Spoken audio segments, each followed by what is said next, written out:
It may have been a mistake to bring my work outside with me. It seemed like a good idea at the time.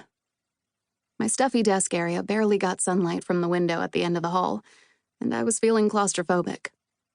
I imagined myself as one of those urbane businesswomen, sitting on the edge of the fountain at the park across the street, sipping coffee from a well-worn travel mug while flipping through very important reports, pausing to smile at the children playing at the park. Passers-by would notice me, respect my tenacity to work through the lunch hour. How sophisticated she must be, they would say to each other.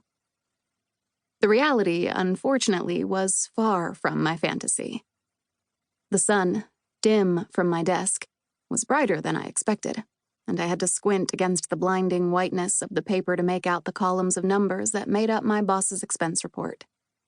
The coffee I'd picked up was already cold in the paper cup next to me, and the wind was threatening to snatch the reports right out of my hands. Not to mention the brats who were splashing on the other side of the fountain. If I got hit with cold droplets one more time, I was going to lose it. But I refused to give up and go back inside just yet. Blowing my hair out of my face once again, I reached for my cup. Even the bitter bite of the lukewarm coffee would be worth the kick of caffeine to get me through the afternoon. What happened next seemed to take place in slow motion. A particularly large splash of water connected with my back, drenching my new suit jacket from collar to hem. I arched and sucked in a breath at the sudden chill, knocking my coffee over onto my slightly wrinkled dress pants.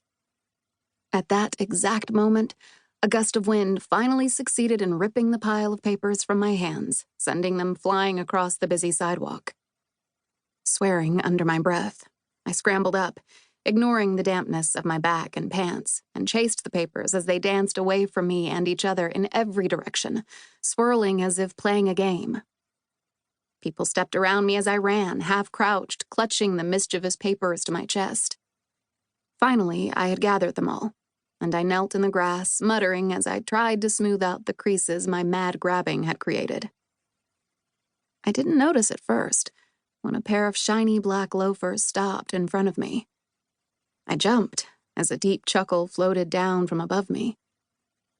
I followed the length of his legs, clad in expensive slacks, up his torso, sheathed by a crisp white shirt and decorated with a sharp purple tie, up to his mouth, where full lips were forming words.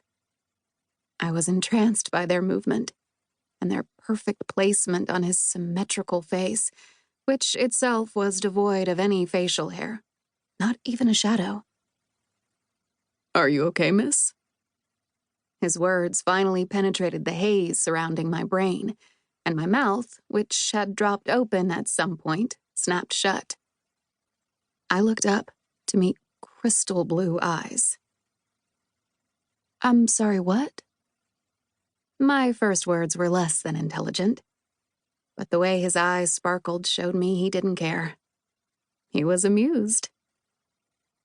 "I asked if you were okay." His eyes crinkled at the corners when he smiled, and I had to catch my breath again. Wind gusts pulled insistently at my papers, and I used it as an excuse to break eye contact and look down at my stack of now ratty reports. Yes, I'm fine.